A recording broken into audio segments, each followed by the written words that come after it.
I'm gonna talk about photographing with intention, and this post is gonna be part of a series about photographing with intention, helping you to be present when you photograph and not just press a shutter and not think about it.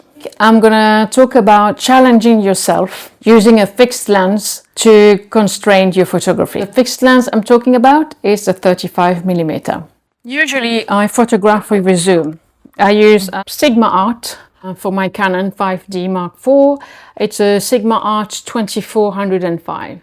I absolutely love this lens because it's so versatile. I do quite a lot of on-location photo shoot where I have to be really quick photographing my client, especially have to think at the same time how I'm going to post them, how we're going to move around the traffic, the other tourists, and finding the best place to photograph them. So I have to be really quick, and that is why I love this lens. But I also use it to go traveling, and first of all, it's quite heavy. I forgot about photographing with attention with it. I think I'm becoming too lazy. So I decided this summer to challenge myself by using a 35mm, not a 50, a 35mm.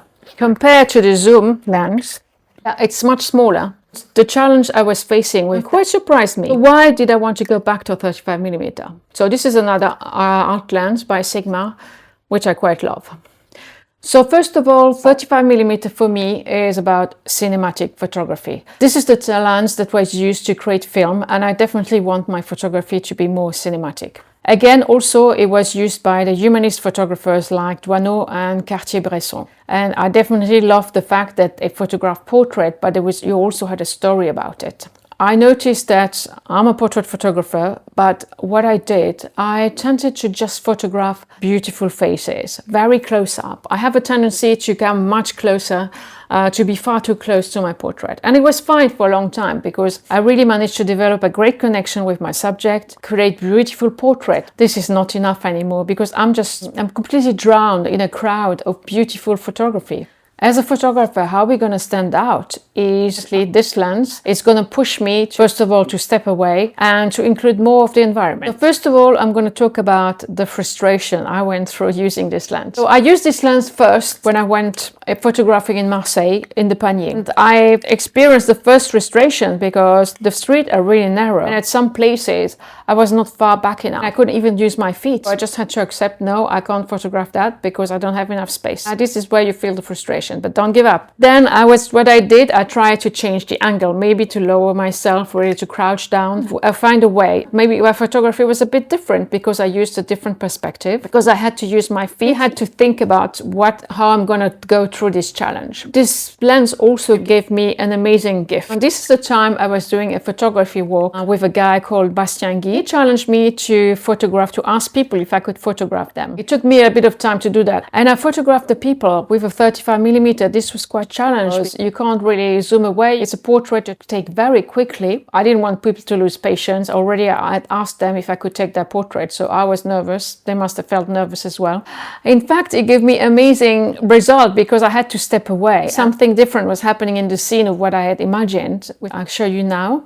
So you see what's happening in the scene here. I didn't expect this waiter but walking at the back. So amazing things are happening because I give much more space to my portrait. Another feel of frustration was I went to San Sebastian. So I also decided to travel with this lens this summer to constrain myself. I was trying to photograph the surfers. Of course, this was not the right lens to photograph surfers, but I tried to.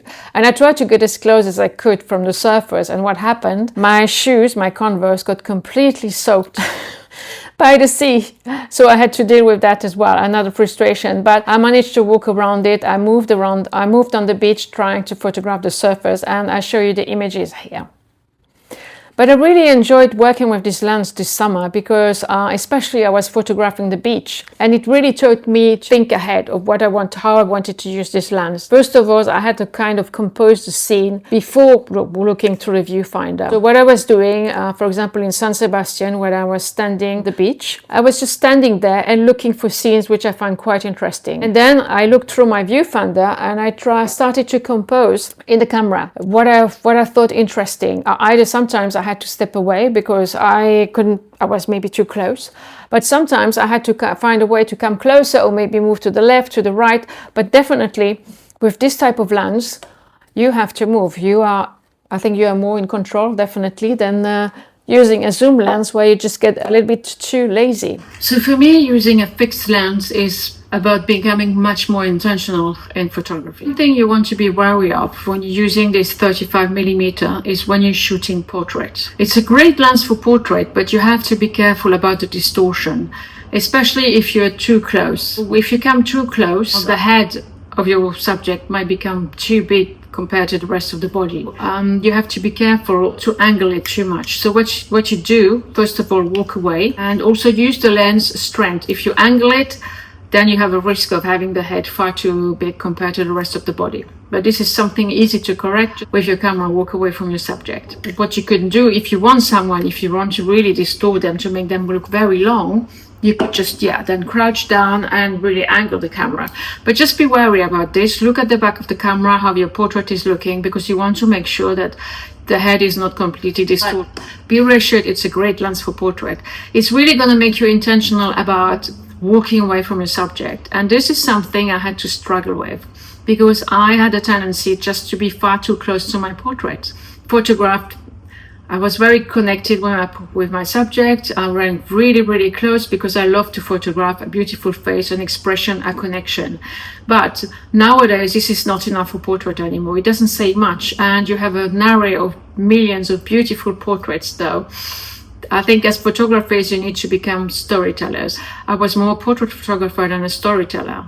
And I definitely want to move on from being a portrait photographer, be more of a storyteller. Everybody has a different story to tell. This is a great lens for portraiture, and it's going to really challenge you to be more intentional with portrait. So for portrait, you're going to have to think about the location. It's going to be important. Maybe consider conceptual portraiture. What do you want to say about a person? Especially, it's great if you do branding photography, because you can photograph the person working in their workshop, working with different tools. So it's a great lens to include and say something about the person. Because for me, this is the storyteller's lens. It's not only about portrait, but it's also about when you're out on the street, you have a kind of different angle, different perspective. You include much more of what's happening on the street.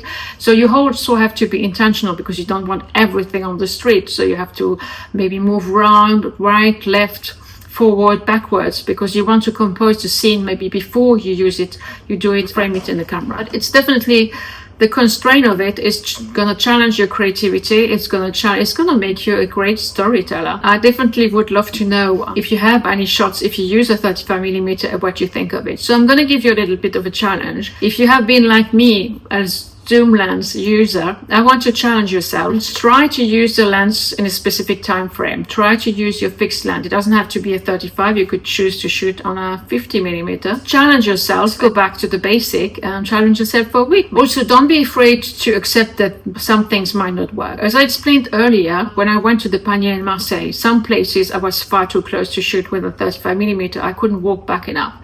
So I just couldn't photograph it. Maybe I changed my perspective a little bit.